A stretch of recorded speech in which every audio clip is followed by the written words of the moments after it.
Hey guys, Chad Tracy back here with another video.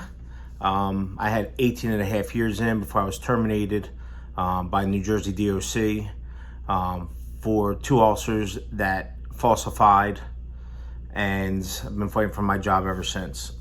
So, getting back. Sorry for the long layoff, guys. I had some things going on, extremely busy. Trying to run 2 businesses, it's kind of difficult. So, with that being said, trying to get the one up and running. A lot of time consuming. You know, some of you guys that do have businesses, I'm sure you guys know. But yeah, we're getting back. Getting back to. So I did misspeak the video before last when I was talking about some of the things that happened at Garden State. One of them being, I went back and looked at my charges. They actually gave me 10 days off. 10 days off for not signing a piece of paper for when I went home sick. 10 days off. Can you believe that shit, guys? 10 days. Generally, it's, you know, past practice has always been, I know at Wagner and also there at Garden State, Yardville, that they allowed you to sign off on it the very next day. As long as they had the paperwork, everything was good. But since I had the target on my back and they didn't like me over there because, you know, obviously if one jail doesn't like you, it passes on to the second jail, and those majors felt, you know, the same way. And I felt the same way about them too, because, you know, you have one family at one jail, then you have family at another jail, and it's just crazy how it kind of goes. But that's just how it is, you know. It's just DOC in the making. And it happens throughout the state, guys. It's just not there. But I can tell you one thing is that the one major tough ass, he did look me up and down, and that was my first day over there. Well, actually, one of the first days, because I had got bumped over there initially during the Major Turtle Nuts incident. Got bumped over there one day, literally got bumped back the next because of our union president, and got me moved right back. There's a lot of rumors swirling around on who did it and why and blah, blah, blah. But at that time, on the record, I'll say it, is that there was no keep separate status in the state of New Jersey and DOC, just like there is now. So I got moved back by the president, and that was Renshaw at the time that got me moved back within the first day, because he had called whomever, and they both agreed and moved me right back. So that's who got everything moved back. And that's it. But yeah, they did write me up. They gave me 10 days off, but it was way past the 45-day rule. I was supposed to be charged within that 45-day period. I never was. And the PBA rep either was bullshitting me at the time or typical politician stuff and say it was going to be taken care of. And just like everything else, it's still not taken care of. Just like the guys that got stuff on their uniforms over there. Their uniforms are still not replaced and not paid for. They're making them wait.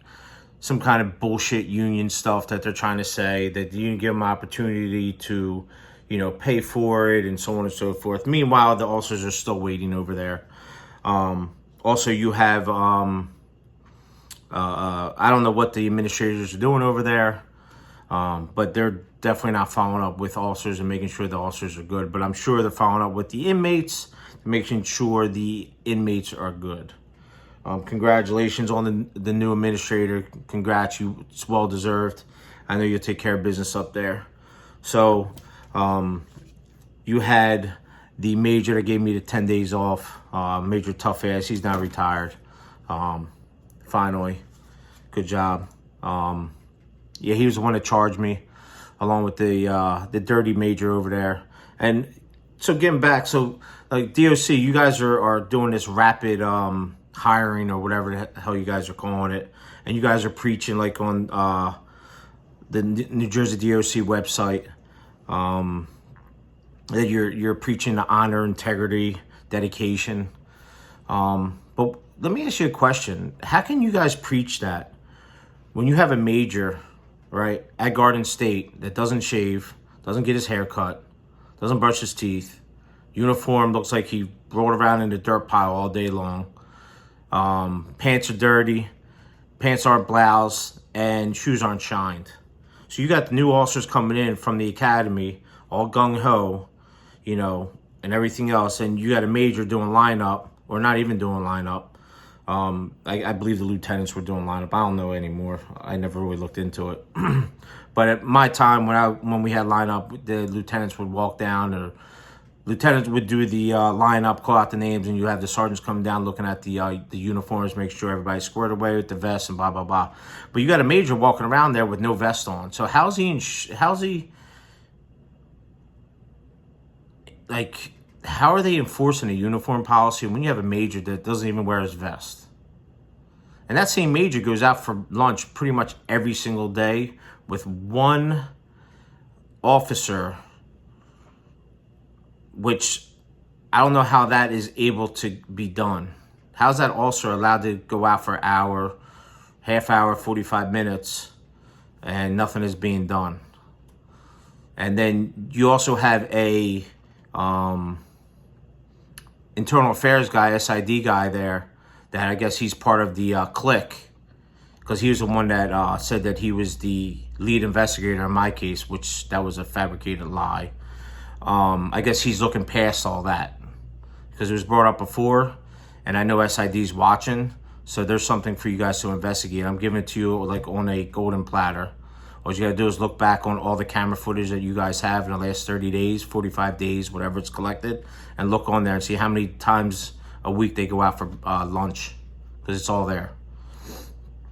But you probably won't do it, because I brought to your attention, SID, that there was an officer that ran by like 3 or 4 inmates during a code, and nothing happened to that officer. But he was part of the good old boys club, so I guess, you know, nothing ever happens to the guys in the good old boys club. I guess that was, you know, you didn't look into that either. So the head SID guy at Garden State, I guess you're not doing your job there either. So I guess it's only when it's convenient. But so yeah, they gave me the 10 days off for not signing a piece of paper when it was supposed to be taken care of by our union rep. And later on, I was charged with 10 days off, and it was added to my packet. So I look like an even more bigger scumbag because of it, which is good. Thanks, guys. I appreciate it. And then you guys wonder why that I'm going in on you guys as hard as I am. That's the reason, because, listen, if you guys followed, like, procedure like that with everybody, and which you don't, let's admit it, it's pretty much who you want out and who you want to stay. A couple other people would have been already gone by now, but when you're part of a good old boys club, as they are at Garden State, you know, not much happens. So, and I told you guys before, and I'm going to continue to tell you, the only way to get rid of the good old boys club, or the start of it, is to get rid of the major that's been there forever. So, you know, I guess that's not going to happen either. But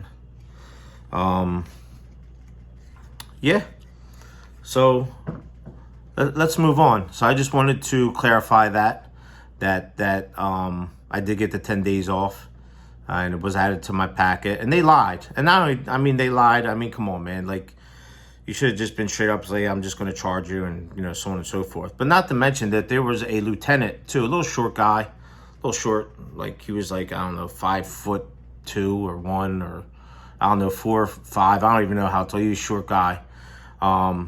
He was the one that lied also. He gave a statement. His statement, he lied, fabricated. I don't have it in front of me, but I remember looking through everything, reading through every single little piece of paper, and I was like, wow, that guy even lied. So he's part of the good old boys club too, but he's up at central office now. He's no longer at Garden State. He was in ops for the longest time, and then he moved up to central office. So he's probably kissing ass up there like he did down at Garden State, and that's what his whole career is made out of. And I'll say to his face, if I ever seen him, he's a piece of shit too. So, you know, it is what it is. So here we are. We are back, and we are enjoying ourselves. And let's see, what else can we get into? Let's see, what else happened? Oh, at Trenton, we had the one officer, we spoke about this already, that got stabbed. Thank God he's doing well. I haven't spoken to him, but I heard through the grapevine he's doing very well. The jail was not locked down. Good job at the administrators over there. And what happened the very next day? Another rookie, I believe, got knocked out.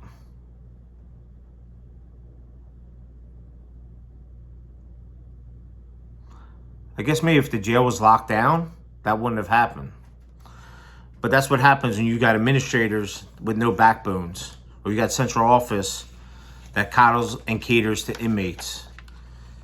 And that stems all the way from the top to the bottom. When you got, honestly, I gotta tell you, like, I'm gonna call it like it is. Who was in charge of OER? I asked this question in my little shorty video, which I'm gonna take down because it's kind of horrible, and you know, the whole atmosphere. I was in the gym at the time. I apologize, but I just want to get that out there. Who was in charge of OER the end of 2017 going into 2018? Can anybody answer that question? Does anybody have any balls out there to answer that question and put it down in the I guess answer key or whatever?